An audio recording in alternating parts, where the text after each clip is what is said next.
Welcome to Green is Good, raising awareness of each individual's impact on the environment and helping to create a more beautiful and sustainable world. Now, here's John Shigarian, Chairman and CEO of Electronic Recyclers International, and Mike Brady. Welcome back to Green is Good. Mike, it's so great to be here in studio. I've been gone a while. We haven't been together. It's so great to be back together again. Yeah, I know, John. I've missed you, and the traveling went well. Obviously, you survived that, and you got some stories to tell about some business across the globe, you globe-trotting devil. Oh, yeah, but just locally, I got back home just this weekend. I got in my car, and I drove over to the gas station, and I don't know, I think I saw about $4.30 a gallon. Yeah, that's no dream, Dorothy. Welcome. We're not in Kansas anymore. What is going on? Well, Mike, that's why we made this show this weekend to be all about transportation and about how to be more energy efficient with our cars or move around our cities using less energy. So that's why the first half of our show, we have Wendy Gordon from the NRDC to talk about smarter cities and how we could all move around better. So I think everyone after this break should come on back to Green is Good. If a little green is good, more is even better. Now, back to Green is Good with John Shigarian and Mike Brady. Welcome back to Green is Good, and we're so excited and honored to have our friend Wendy Gordon from the NRDC on with us today. Wendy is a health and green living expert. She's co-founded Mothers and Others for a Livable Planet with Meryl Streep. She created a green guide with National Geographic, and now she's in charge of the NRDC's green living sites. Welcome back to Green is Good, Wendy Gordon. Nice to be back. Thank you. Hey, Wendy, at oil at $110 a barrel, there is no greater issue today than transportation and energy efficiency and how we could all move around our great cities around this planet, but save energy and keep the planet as green as possible. So that's why we asked you to come on today, and we're so excited for you to share some of the greater tips of what's going on and what the NRDC is learning, and then sharing with the public at large on how we could all move around more efficiently. Great. Happy to do so. So talk a little bit about what's going on with your great website, smartercities.org, and what we've learned since we spoke to you last on how people in both American cities and other cities can get from their home and work and move around their cities without basically draining their bank account. Yeah, well, actually, NRDC has been hard at work in their Smarter Cities program studying cities in the United States on how well they size up in terms of their transportation options. So we looked at public transit availability and how much people use it. We considered household automobile, how many cars per household, and again how many miles were driven in any one particular car. And then we also looked at cities' investment in sustainable transportation options. And we came up with this top city list, our Smarter Cities list. We broke it out by population size, and so we came up with 15 cities, small, medium, and large. And it was actually a really fascinating and fun process, and we learned so much about these different cities. Cities is where it's at, and transportation makes up such a big chunk of our energy use. And cities, just like people and households, need to be very mindful of how they use energy and use fuel, and particularly as prices are going up and global warming becomes more of a concern. So let's start with this. For people who have cars out there, and we want them to be able to get the most bang for their buck, what are some of the better tips that you've picked up along the way for our listeners to move around in their cities that they live in, but also extend the mileage on their cars? Yeah, okay. Well, let's talk first, I guess, about how to extend mileage on your own car, your existing car. And I'm assuming that not everybody is going to run out tomorrow to buy one of the new cars, and there are quite a few great new hybrids and electric vehicles, and the automakers are getting very serious about this. So that's definitely an option. But, for most of us, we made an investment in a car just a few years back, and we're not out to buy another one. So there are ways that you can what they call hypermile, get the most out of your the fuel, and up your fuel efficiency by several miles per gallon. So one of the simplest is to top up your tires, to keep them fully inflated to the proper level, and that actually really helps a lot to improve your fuel economy. Another thing is, and maybe the opposite is true in the wintertime. You want to weigh down your car so that it holds fast on ice. But actually, from a fuel efficiency point of view, you want to keep a light car. So clean out the trunk, all that hockey equipment from the winter, put it in the garage, all that stuff at the top of the, if you have a trunk rack, leave it in the garage. Take it off unless you're going on a long trip, a road trip. The lighter the car, the better the fuel mileage. Another thing, and this one is so counterintuitive, but it makes sense. It's a little like washing, putting dishes dirty in the dishwasher. Don't idle. So if you're stuck in traffic, and a lot of people are, you're wasting most of the energy of your fuel is going to idle. So turn off the car if you're going to be sitting there for more than 3 or 4 minutes. 3 or 4 minutes is not very long, but it saves gas. So turn it off and then turn it back on. That's far better than just sitting there and just spewing gasoline out. But seriously, probably the smartest thing you can do is just to minimize your driving and think about each trip. Maybe bundle your trips, so your errands on a Saturday, if you're taking the car that day, right. Pick up your kids and go to the store. So, and you know what? Here's a really great one.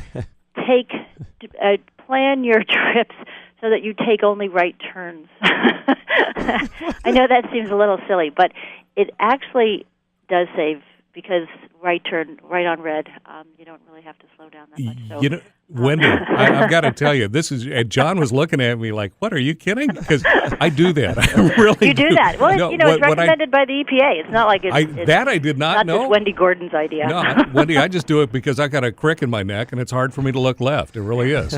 Oh. Well, there you go. You've been saving energy all these. Who knew? So, all right, wonderful. So now we got top off your tires, don't idle, bundle your trips. Those are great. Do you find when studies are done, are people really rolling around with tires that are underinflated? Oh, I bet so. Yeah. I don't really know the numbers on that, but how often? When was the last time you put air in tires? I don't really know. 2 weeks ago. But I will tell you this. I do have a good friend named Paul. He listens to the show, by the way. He's here in Fresno, California. He's in the tire business, an auto repair business. Okay. But one of the things he says, really, the one thing that you can do is you can spend $1 to get a tire gauge.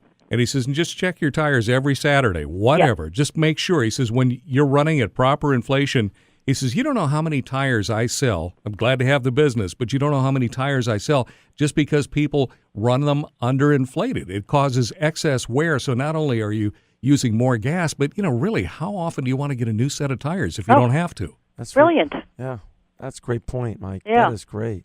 Yeah, that is really interesting. So now we got the tips for the car owners. How do we get people, how do we motivate, besides $110 a barrel or so, how do we motivate people to get out of their cars and to use public transportation or other methodologies? What's going on with regards to that in green living? And give us some ways that we can motivate people to get out of their cars. Well, that actually was a lot of the big reason behind our Smarter Cities on transportation. The study that we did on transportation. We wanted to see what different cities were doing in order to encourage people riding the bus or riding other forms of public transportation, using bicycles or walking. And a number of cities, and to your question about what are cities doing to motivate people to to use alternative sources of commuting. A lot of cities are investing in this notion of real streets, complete streets, and walkability, and making sure that there's safe sidewalks and pedestrian friendly zones, so that and they're looking for things like congestion pricing, so that people resist commuting when the alternative becomes more attractive. There are programs all over the city to try to encourage people to try commuting by public transit, just once a week just to test it out. And I am a living, breathing example. Now, I live in a big city that has lots of public transit, and I do use the subway, but I actually recently flipped to the bus. Now I ride the bus, and I always thought that the bus was not as good as the subway. And I know it's not a great comparison because it's one form of public transportation versus another. But I had this kind of, it's less classy or something. I don't know. You were subway-centric. It's hard to believe, but it's true. But here's the thing that I completely love about it. I sit on the bus for about the same amount of time as I'm riding on the subway, but I'm not underground. I'm in a bus. I can text, I can check email, I can, be online, and by the time I get to work, it takes about 30 minutes by bus, and I am completely ready for the workday. I'm all caught up on anything that's come in overnight, and I've been texting away and commuting. Your day has really started. Yeah, and the day has started. So I really appreciate now the bus, which is above ground, and having somebody else do the driving for me. I live in New York, as I said, and we spend on public transportation a whole lot less than a commuter spends on gas. Even if I was taking the exact same trip that they would, I would be paying much, much less. And the hassle, I tell you, more than anything else, fuel efficiency, whatever, it's the hassle, that headache of having to be in your car all by yourself. You're right. And driving. Wendy, speaking of that, I know you live in Manhattan and you work in Manhattan, which is just such an amazing, I'm a native New Yorker, so to me that's just a real winning daily double. But talk a little about, does your family own a car, and how does you and your family own it? No, okay. we own one car. Okay. And so right now that means it's divided into among two people, because my husband and I have grown children. But for a while we had two new drivers, and so basically I owned a quarter of a car because we all shared it.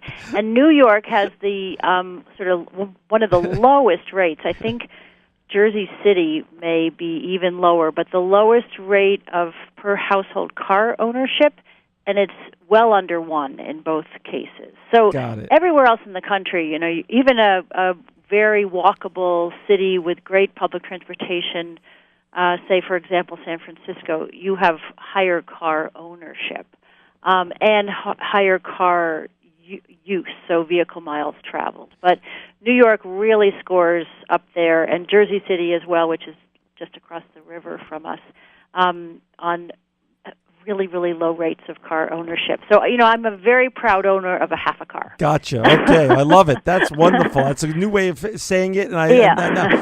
So, if our listeners just joined us now, we've got Wendy Gordon from the NRDC on with us, talking about transportation and how to be more efficient and how to get around your cities. And please look at their great website, which a lot of people don't even know about, smartercities.org, smartercities.org, or nrdc.org/living.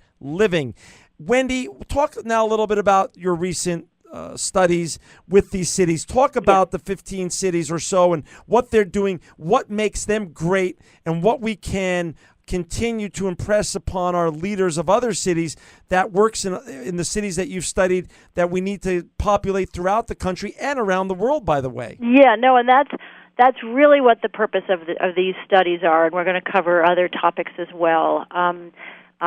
In series, but the whole point is to spotlight these leader cities that are no different than any other and face the same kind of challenges, but they've gotten creative and they're offering up these innovations that are not meant to show them off, but to really showcase them so that others will implement the same kind of thing. I'll give you a great example of a city that's to answer your earlier question. What are we doing in order to help shape behavior? So Washington has 111 solar-powered docking stations for 1,100 bikes that they make available for sharing. So let's say you ride your bus into one of these places, and they put the bike depots right alongside a bus stop or a train stop, and then you can pick up your bike and make the last 5, 10 minutes, 15 minutes to your office. Wow. and it's all it's bike share, so you don't actually have to own the bike. Bike sharing. Or you could use the depot to store your bike, but it's just really an incredibly cool and successful program. The other thing that DC does, and a lot of cities now are doing this, but they have trip planners that are on your phone. So if you need to get from point X to point Y, you just plug it in, just like Expedia figures out how to fly from one city to another. It tells you exactly what public transit is available to get you from one place to the other. So it's an app that you could get on your phone? Indeed, it's very city specific. Oh, wow. Yeah. But so that's a great example. I mean, another one that I really loved, because people often say, well, and I liked these smaller cities that we spotlighted, because they say, well, it's fine, it's easy to provide these alternatives and get people walking into their shopping centers and so forth. When they live in a city, that's what makes cities so special. But a lot of people live in fairly rural, more suburban type cities, and here's a really great example. It's Bremerton, Washington, which has an interesting population. It's far older than many of cities like it, and a surprising number of disabled people. And it's a very hilly, kind of rural or half-rural sort of area, connected to Seattle by ferry. And they have more or less invented a van pool system that gets up these little hills and these tight little driveways and connects people from their remote locations to whatever part of town that they need to get to. And it's all powered. These buses are clean fuel. It's a compressed natural gas. So, and it's just the smarts of the city officials and some concerned citizens just saying this is what we need, and how do we address our problem in the most cost-effective and fuel-efficient way. Interesting. So I love that example. Others of there's just a number of great examples in this, and we like to tell stories at Smarter Living. All right, so great. So we could all look at some examples from some cities.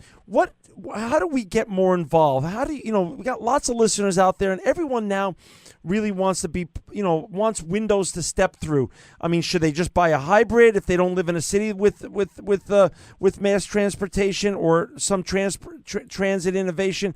What's some of the ways for our listeners to engage now? As a citizen, you mean? Right. Yeah. Well, that's a very interesting question, and I think also as a consumer, and they do kind of go together. Depends on kind of what stage in your life you are.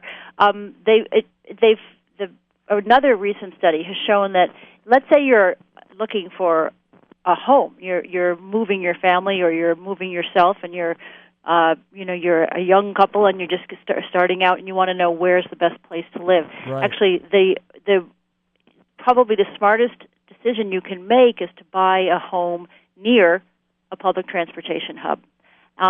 So you can live out in the suburbs, you can live in a neighboring town of a city, but think long and hard about how close you are. Can you walk to, or can you, in a short drive, can you get to a transportation port that will bring you down into the city, particularly if that's where you're going to be working. So that, more than what car you buy Right. or what changes you make in the home that you buy, location, and in this case it matters as much for your waste, your costs, and how much pollution you give off. So I think that's a big thing you can do. You can lead. Your city council is a great place to go to those meetings and get talking about how to make your town more walkable. Right. How to. I have a good friend who she lives out on Long Island in a beautiful, quaint old town, and you'd think that they would be investing in keeping their streets vibrant for pedestrians and for shop owners, but they want to clear the streets of pedestrians and put in parking, and it's a crazy time.